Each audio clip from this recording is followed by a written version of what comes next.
प्रधानमंत्री ने स्व सहायता समूह की 16 लाख महिलाओं के बैंक खातों में हस्तांतरित किए 1000 करोड़ रुपए। राष्ट्रीय ग्रामीण आजीविका मिशन के तहत दी गई राशि।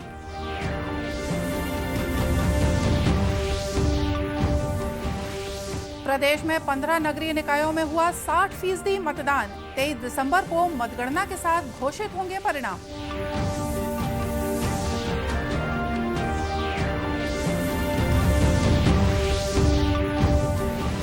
देश में अब तक लगाए गए 138 करोड़ 35 लाख से ज्यादा कोविड टीके। इधर छत्तीसगढ़ में धान खरीदी केंद्रों में भी हो रहा है टीकाकरण।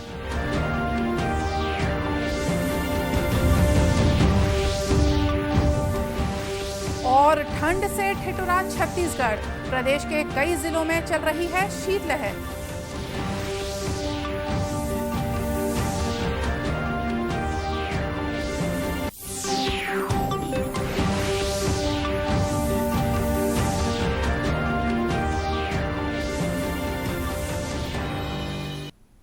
नमस्कार, आप देख रहे हैं दूरदर्शन समाचार। मैं हूं मोनिका शर्मा और आइए अब देखते हैं समाचार विस्तार से।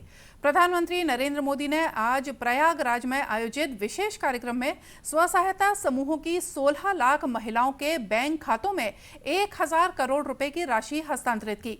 कार्यक्रम को संबोधित करते हुए प्रधानमंत्री ने कहा कि गांव की महिलाओं को आर्थिक रूप से मजबूत बनाने के लिए सरकार लगातार काम कर रही है। उन्होंने कहा कि ये राशि महिलाओं को दीनदयाल अंत्योदय योजना, राष्ट्रीय ग्रामीण आजीविका मिशन के तहत दी जा रही है। मुख्यमंत्री कन्या सुमंगला योजना की 1 लाख से ज्यादा लाभार्थी बेटियों के खातों में करोड़ों रुपए ट्रांसफर करने का सौभाग्य मिला। ये योजना गांव गरीब के लिए, बेटियों के लिए भरोसे का बहुत बड़ा माध्यम बन रही है। यूपी ने बैंक सखी का जो अभियान शुरू किया है, वो महिलाओं की रोजगार के अवसरों के साथ ही उनके जीवन में भी बड़े बदलाव ला रही है। सरकार से अलग अलग योजनाओं का जो पैसा सीधे डायरेक्ट बेनिफिट ट्रांसफर डीबीटी के जरिए खाते में आता है, ये पैसा निकालने अब बैंक नहीं जाना पड़ता। बैंक सखी की मदद से ये पैसा गांव में घर पर ही मिल जाया करता है। बताया गया है कि 80,000 स्व सहायता समूहों में से प्रत्येक को सामुदायिक निवेश कोष के रूप में 1 करोड़ 10 लाख रुपए और 60,000 स्व सहायता समूहों में से प्रत्येक को 15,000 रुपए मिलेंगे। प्रधानमंत्री ने स्व सहायता समूहों को सुदृढ़ बनाने के लिए केंद्र और उत्तर प्रदेश सरकार के प्रयासों पर प्रसन्नता व्यक्त की। प्रधानमंत्री मोदी ने कहा कि मुख्यमंत्री कन्या सुमंगला योजना की 1 लाख से भी अधिक लाभार्थियों के खाते में राशि भेजी जाएगी। इससे बालिका को जीवन के विभिन्न चरणों में सहायता मिल सकेगी। इस अवसर पर प्रधानमंत्री ने 202 पूरक पोषक आहार इकाइयों की आधारशिला भी रखी। छत्तीसगढ़ के 15 नगरीय निकायों में मतदान की प्रक्रिया पूरी हो गई है। राज्य निर्वाचन आयोग ने निकायों में हुए मतदान के आंकड़े देर रात जारी किए। इसके मुताबिक प्रदेश भर के आम चुनाव और उपचुनावों में 60% मतदान हुआ है। नगर निगम क्षेत्रों में सबसे ज्यादा 64% से ज्यादा मतदान भिलाई चरौदा और बीरगांव में हुआ है। नरहरपुर नगर पंचायत में सबसे ज्यादा 87.64% लोगों ने मतदान किया है। राज्य निर्वाचन आयुक्त ठाकुर राम सिंह ने बताया कि निर्वाचन से जुड़े प्रत्येक काम में हमारे अधिकारी और कर्मचारी तत्परता, कर्तव्यनिष्ठता और सजगता के साथ लगे रहे, जिसके कारण निर्वाचन शांतिपूर्ण रूप से संपन्न हो सका। आम चुनाव है, वहाँ अभी तक के जो आंकड़े हैं लगभग 60% पोलिंग हुई है और कुछ दूरस्थ इलाके में तो 85% से ऊपर है। कोंटा है, भोपालपट्टनम है, भैरवगढ़ है, नरहरपुर है, सब जगह 80% से ऊपर है। कुछ मैदानी क्षेत्र में अभी आंकड़े जो हमें उपलब्ध है वो उसमें प्रतिशत कम है, लेकिन इस पर भी वृद्धि की उम्मीद है। उपचुनाव में जो जहाँ नगर निगम है वहाँ पर कुछ मतदान का प्रतिशत कम है, लेकिन नगर पंचायत और नगर पालिकाओं में भी वहाँ लगभग 70% मतदान हुआ है। इस प्रकार से मतदान के आंकड़े थोड़ा सा ये प्रोविजनल है, प्रावधानिक है, ये अंतिम कुछ समय बाद पता चल पाएगा। कुल मिलाकर आज का जो मतदान का जो बहुत निर्वाचन का अहम पार्ट था वो पूर्ण हो गया है। निर्वाचन आयोग के मुताबिक इस चुनाव में 4,88,425 मतदाताओं ने अपने मताधिकार का उपयोग किया, जिसमें से 2,48,041 पुरुष, 2,40,369 महिला और 15 तृतीय लिंग समुदाय के लोग शामिल थे। आम चुनाव वाले 15 नगरीय निकायों में कुल 60.60% मतदान हुआ। वहीं उपचुनाव में कुल 64.85% मतदान हुआ। सभी 15 निकायों के 385 वार्डों में हुए चुनाव में 1,393 उम्मीदवारों ने हिस्सा लिया था, जिसमें 370 वार्डों में हुए आम चुनाव में 1,345 उम्मीदवार और उपचुनाव के 15 वार्डों में 48 उम्मीदवार चुनावी मैदान में थे। मतदान के बाद मतपेटियां सुरक्षित रखवा ली गई हैं। 23 दिसंबर को मतगणना के बाद परिणामों की घोषणा की जाएगी। दुर्ग जिले के नगरीय निकायों में हुए चुनाव की मतगणना की तैयारियां पूरी कर ली गई हैं। जिला कलेक्टर डॉक्टर सर्वेश्वर नरेंद्र भूरे ने बताया कि स्ट्रांग रूम की सुरक्षा और मतगणना की व्यापक तैयारियां की गई हैं। 20 दिसंबर को मतदान के बाद चारों स्ट्रांग रूम में मतपेटियां सुरक्षित रखवाई गई हैं। मतों की गणना 23 दिसंबर को सुबह 9 बजे से होगी। होगा उसकी सूचना सभी अभ्यर्थियों को दी गई है। मतगणना कार्यस्थल पे, मतगणना स्थल पे अभ्यर्थी या फिर उनके अभिकर्ता उपस्थित रह सकते हैं। एक समय में एक ही दोनों में से कोई भी एक उपस्थित रह सकता है। इसके अलावा मीडिया के बैठने के लिए अलग से व्यवस्था की गई है। पूरी काउंटिंग जो वार्ड में निर्धारित संख्या है, जो वार्डों की संख्या है उस निर्धारित अंकों के अनुरूप होगी और इसमें अलग अलग राउंड्स चलेंगे और अपेक्षा यह है कि 9 बजे जैसे शुरू हो जाएगा मतगणना का प्रक्रिया तो लगभग दोपहर तक जो अंतिम परिणाम है वो सब लोग प्राप्त कर सकते। जिले के वरिष्ठ पुलिस अधीक्षक बद्री नारायण मीणा ने बताया कि मतगणना के लिए पर्याप्त सुरक्षा व्यवस्था की गई है। इस दौरान कोविड प्रोटोकॉल का पालन करने के निर्देश भी दिए गए हैं। मतगणना के लिए 2000 से ज्यादा सुरक्षा बल को तैनात किया गया है। तो मतगणना होगी उसमें अभी से ही जो व्यवस्था लगाई जाएगी, वहाँ पर निर्धारित जो व्यक्ति आएंगे जिनको अनुमति होगी उन्हीं को आने दिया जाएगा और उसके बाद में हम आशा करते हैं कि मतगणना भी इसी तरह शांतिपूर्ण तरीके से होगी जिस तरह से मतदान हुआ।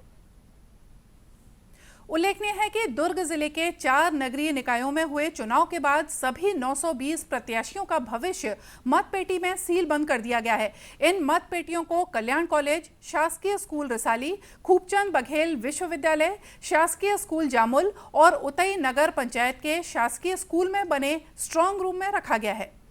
समाचारों का सिलसिला आगे भी जारी रखेंगे, लेकिन फिलहाल लेते हैं एक छोटा सा ब्रेक।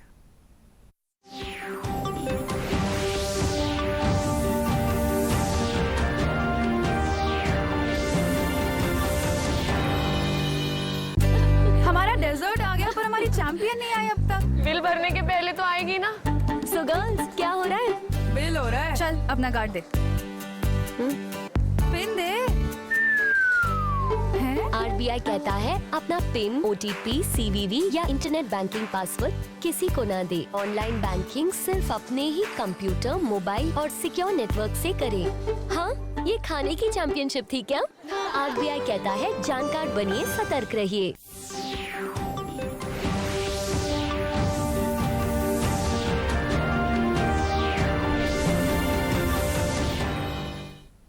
ब्रेक के बाद एक बार फिर से स्वागत है आप सभी का दूरदर्शन समाचार में। और खबरों में आगे बढ़ते हैं। राष्ट्रीय युवा महोत्सव का आयोजन 12 से 14 जनवरी 2022 तक साइंस कॉलेज मैदान रायपुर में किया जाएगा। इस बार राष्ट्रीय युवा महोत्सव में लोक कला प्रदर्शनी, हस्तशिल्प प्रदर्शनी के साथ ही लोक साहित्य संगोष्ठी का आयोजन भी किया जाएगा। मुख्य सचिव अमिताभ जैन ने आज मंत्रालय से वीडियो कॉन्फ्रेंसिंग के जरिए राष्ट्रीय युवा महोत्सव के आयोजन के संबंध में की जा रही तैयारियों की जानकारी ली। मुख्य सचिव ने राष्ट्रीय युवा महोत्सव के सफल आयोजन के लिए रायपुर जिले के कलेक्टर, एसपी और नगर निगम आयुक्त के नेतृत्व में स्थानीय समिति बनाने के निर्देश दिए हैं। उन्होंने महोत्सव के आयोजन से संबंधित जिम्मेदारी विभिन्न विभागों को दी है। इसके तहत आयोजन स्थल पर सुरक्षा व्यवस्था, यातायात नियंत्रण का कार्य गृह विभाग को सौंपा गया है। पर्यटन और संस्कृति विभाग द्वारा मुख्य मंच का निर्माण किया जाएगा। लोक निर्माण विभाग दर्शक दीर्घा और डोम निर्माण का कार्य देखेगा। प्रतिभागियों को कार्यक्रम स्थल तक पहुंचाने की जिम्मेदारी परिवहन विभाग को दी गई है, जबकि लोक स्वास्थ्य यांत्रिकी और नगर निगम आयोजन स्थल पर पेयजल व्यवस्था सुनिश्चित करेंगे। इसी तरह युवा महोत्सव में भाग लेने आ रहे प्रतिभागियों के आवास और भोजन की व्यवस्था खेल और युवा कल्याण विभाग द्वारा की जाएगी। आयोजन के दौरान प्रतिभागियों को जरूरी स्वास्थ्य सुविधाएं उपलब्ध कराने के लिए आवास स्थल सहित जीवन रक्षक दवाइयों के साथ चिकित्सकों की टीम भी उपलब्ध रहेगी। मुख्य सचिव ने राष्ट्रीय युवा महोत्सव के उद्घाटन और समापन कार्यक्रम की रूपरेखा तैयार करने और उसका अनुमोदन कराने के निर्देश भी दिए हैं। आयोजन स्थल में साफ सफाई का काम नगर निगम द्वारा किया जाएगा। आयोजन स्थल पर सुचारू विद्युत व्यवस्था का दायित्व ऊर्जा विभाग को सौंपा गया है। बैठक में अपर मुख्य सचिव सुब्रत साहू, सिद्धार्थ कोमल परदेशी, NN एका, Anbalagan P, Dhananjay Dewangan, Raipur collector Saurabh Kumar, Raipur police अधीक्षक प्रशांत अग्रवाल, आयुक्त नगर निगम प्रभात मलिक उपस्थित थे।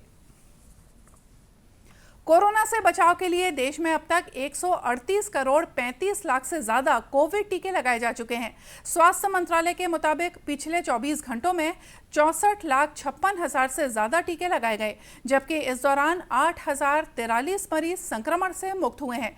इस तरह स्वस्थ होने की राष्ट्रीय दर 98.40% है। वहीं पूरे देश में कोविड महामारी से अब तक 3,41,95,000 से ज्यादा लोग स्वस्थ हो चुके हैं। इधर छत्तीसगढ़ की औसत पॉजिटिविटी दर 0.07% पहुंच गई है। प्रदेश में पिछले 24 घंटों में 19,762 सैंपलों की जांच की गई है, जिसमें से 13 व्यक्ति संक्रमित पाए गए हैं। पिछले 2 दिनों में प्रदेश के 21 जिलों में कोरोना का कोई भी नया मामला सामने नहीं आया है। वर्तमान में छत्तीसगढ़ में कोरोना के कुल संक्रमित मरीजों की संख्या 304 है। वहीं अब तक कोरोना से बचाव के लिए कुल 2,98,80,277 टीके लगाए जा चुके हैं। इनमें से 1 डोज लगा चुके लोगों की संख्या 1,46,20,072 है और दोनों डोज लगा चुके लोगों की संख्या 1,12,60,205 है। प्रदेश में कोरोना के नए वेरिएंट ओमिक्रॉन के खतरे को देखते हुए लगातार जागरूकता अभियान चलाया जा रहा है। कोरोना संक्रमण से बचाव के लिए प्रदेश के धान खरीदी केंद्रों में भी टीकाकरण किया जा रहा है। कोरबा जिले के 54 धान खरीदी केंद्रों में स्वास्थ्य विभाग की टीम सुबह से ही किसानों से जानकारी लेने के साथ ही टीकाकरण का प्रथम और द्वितीय डोज लगाया जा रहा है। कोरबा कलेक्टर रानू साहू ने बताया कि जिले के 5 विकास खंडों में करतला और कोरबा विकास खंड में 100% टीकाकरण हो चुका है, जबकि पोड़ी और कटघोरा विकास खंड में 98% टीकाकरण किया जा चुका है। जिले में 100% टीकाकरण के लिए धान खरीदी केंद्रों में भी अभियान चलाया जा रहा है, जिसका सीधा फायदा किसानों को मिल रहा है। टीकाकरण के जो प्रथम डोज है वो 95% से अधिक पूरा हो चुका है और जिसके तहत हमारे जो करतला और कोरबा ग्रामीण जो ब्लॉक हैं वो 100% सैचुरेट हो चुके हैं, वहाँ 100% वैक्सीनेशन हो चुका है। इसके अलावा हमारा पोड़ी उपोड़ा और कटघोरा ब्लॉक वो भी जो है 97-98% वहाँ वैक्सीनेशन कंप्लीट हो चुका है। जिला प्रशासन और स्वास्थ्य विभाग की इस सुविधा से किसान काफी खुश हैं। धान बेचने आए किसानों ने बताया कि धान खरीदी केंद्र में टीकाकरण करने से एक ही समय पर धान बेचने के साथ टीकाकरण का लाभ भी मिल रहा है। बात देखा कि यहाँ वैक्सीनेशन का भी सुविधा है, तो मैं अपना सेकेंड डोज यहीं कंप्लीट कर लिया। ये बहुत अच्छी सुविधा दे रहे हैं। ऐसा मालूम नहीं था कि धान मंडी में भी वैक्सीनेशन हो सकता है। गौरतलब है कि कोरबा जिला प्रशासन आगामी 31 दिसंबर तक जिले में 100% टीकाकरण पूर्ण करने के लिए अभियान चला रहा है। ऐसे में धान खरीदी केंद्रों में टीकाकरण होने से इसका सीधा फायदा गांव के किसानों को मिल रहा है। और आइए अब देखते हैं मौसम का हाल। उत्तर भारत से आ रही बर्फीली हवाओं ने बस्तर को छोड़कर छत्तीसगढ़ के सभी संभागों को अपनी चपेट में ले लिया है। प्रदेश के रायपुर, दुर्ग, सरगुजा और बिलासपुर संभागों के लगभग सभी जिलों में शीतलहर चल रही है। मौसम विभाग के मुताबिक कोरिया जिले का न्यूनतम तापमान 3.3 डिग्री पर पहुंच गया है तथा सरगुजा का उत्तरी हिस्सा कड़ाके की ठंड की चपेट में है। राजधानी रायपुर के आउटर क्षेत्र लाभांडी में भी पारा 5 डिग्री सेल्सियस रिकॉर्ड किया गया, जबकि लालपुर समेत घने शहरी इलाके में भी तापमान 9 डिग्री के आसपास रहा। मौसम विशेषज्ञों ने अगले 24 घंटों के दौरान रात में ठंड और बढ़ने का पूर्वानुमान जारी कर दिया है। बताया गया है कि राजनांदगांव और बिलासपुर में भी शीतलहर चल रही है। केवल बस्तर में ठंड अभी सबसे कम है, जहां जगदलपुर का न्यूनतम तापमान 10 डिग्री के आसपास दर्ज किया गया है। इसी तरह कांकेर और धमतरी में न्यूनतम तापमान 7 डिग्री के आसपास रिकॉर्ड किया गया है। दुर्ग में पारा 5.4 डिग्री सेल्सियस रिकॉर्ड किया गया है। और इसी के साथ ये समाचार बुलेटिन यहीं समाप्त हुआ। नमस्कार।